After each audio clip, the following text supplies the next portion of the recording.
And thank you, Minister, for being here. The amendment that I'm proposing is very simply that within 2 years of the commencement of the Act, the Minister shall publish a report examining the laws on medical confidentiality regarding access to mental health records. Mental health data in this context means the doctor's notes, the psychologist's notes, psychiatrist's notes, or information disclosed verbally. And the report shall be published so regulations may be set to protect people who may be at risk or under threat.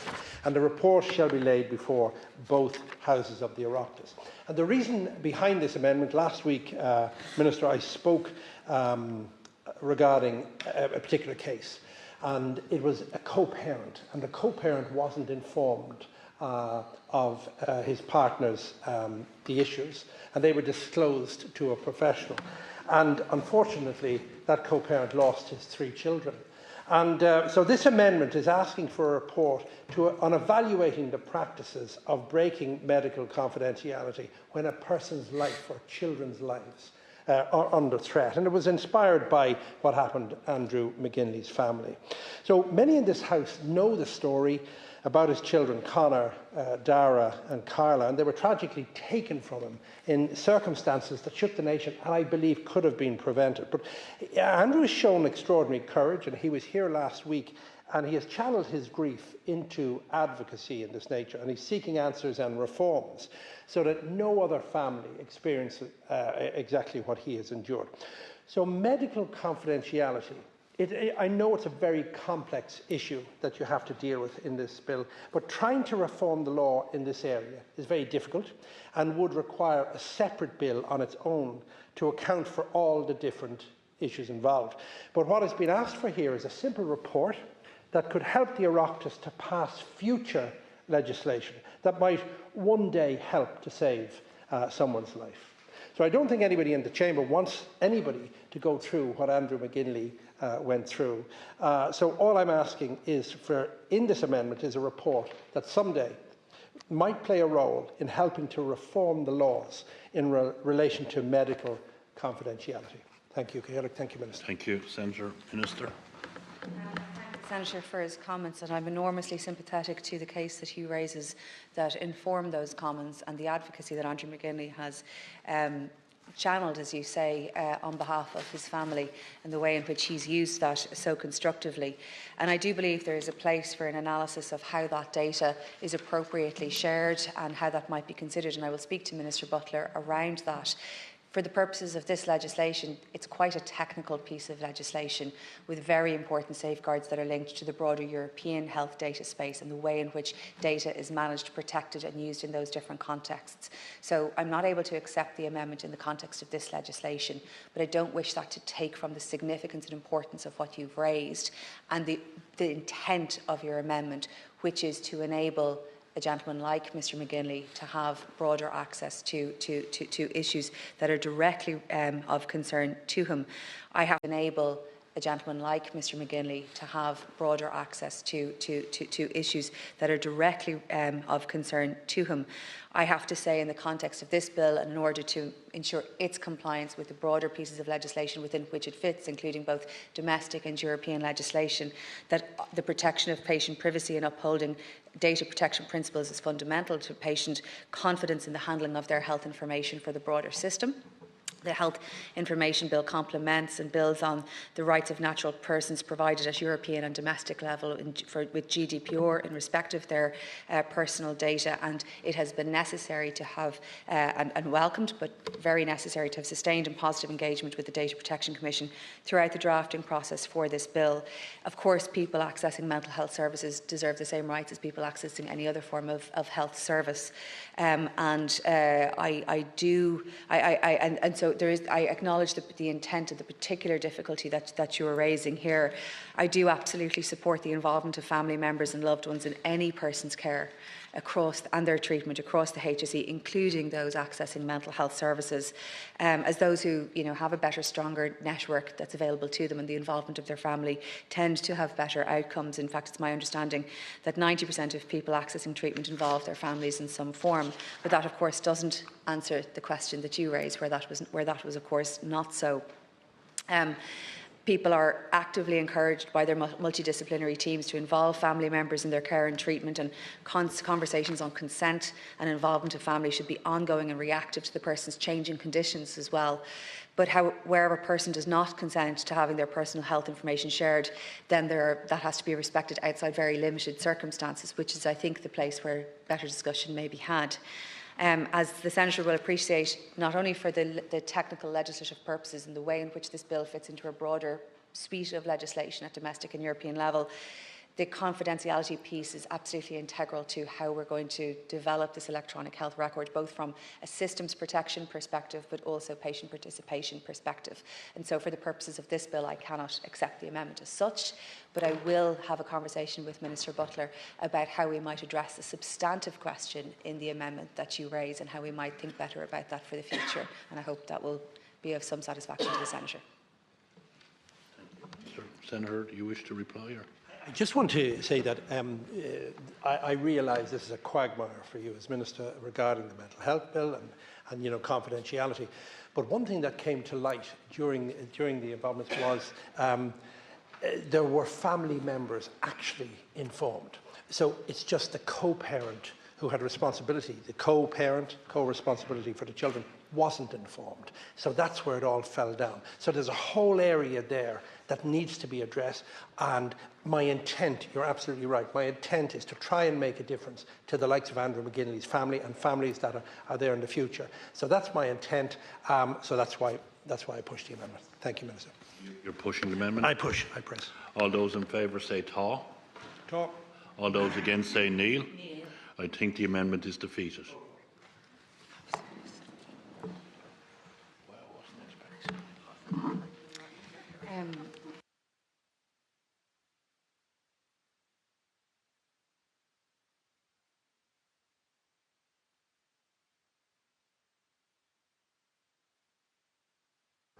Brendan to the chamber here this evening. I had a good chat with him in the canteen earlier on, so you're very welcome back.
Okay. Just 1 sec, we're missing there and so we need another title. Oh. Do you mind checking here?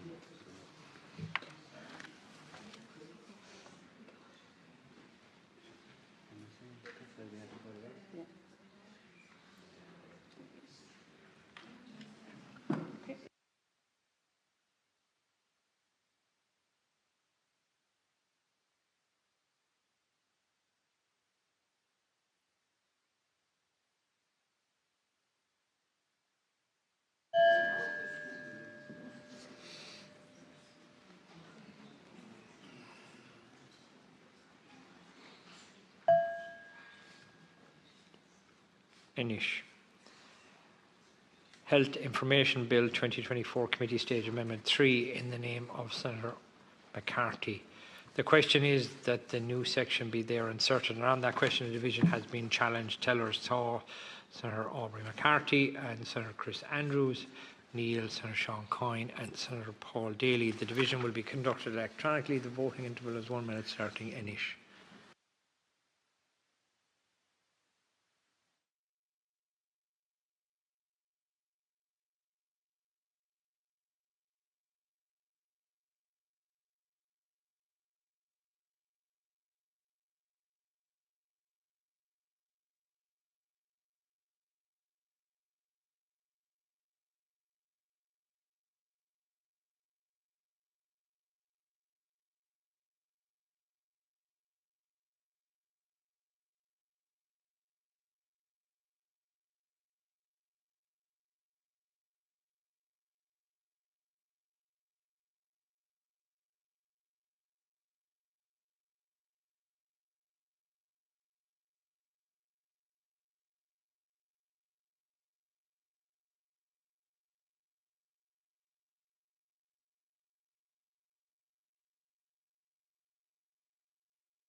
You can say it on cash culture, it's a less formal kind of way to say it, but if you're more comfortable.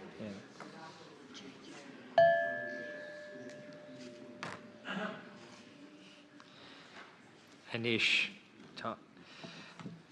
Result of the vote tá 8 Neil 25 tá on Kesh Kylta. We will wait for the Minister for the next